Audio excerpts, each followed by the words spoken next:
Out of all of the lines within the Lord's Prayer, the concept of understanding what it means for the Lord to hallow his name can be confusing, at least for me.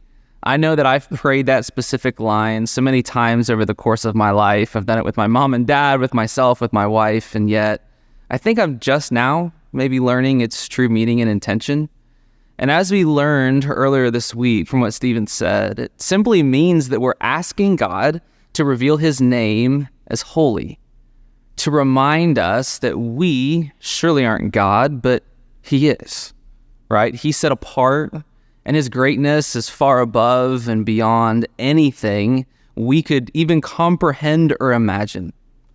But still, guys, this begs the question, like practically, what does this mean for us as Christians as we live our everyday lives? How can we, as humans, honor the Lord and set his name apart in all that we say and do? And to be honest, I think there are actually many ways we can do this, but the one that always comes to mind for me specifically is I have to ask myself, am I seeking to honor the Lord and hallow his name by the way I'm loving others and putting them first? In John 15, Jesus said, "This is my commandment, that you love one another as I have loved you.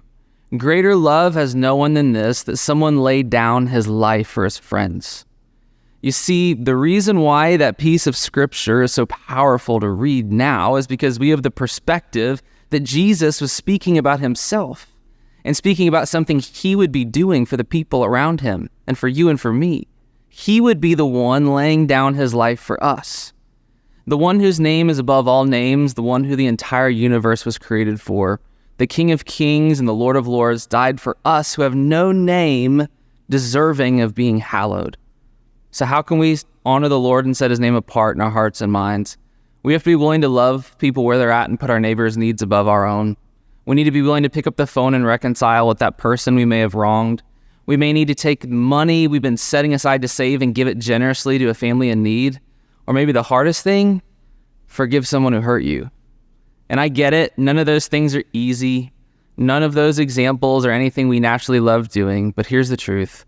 When we set aside what's comfortable and we focus the aim of our lives towards loving others as the Lord does, we're honoring the Father and hallowing his name by becoming more and more like his Son, who has the greatest of all names, Jesus.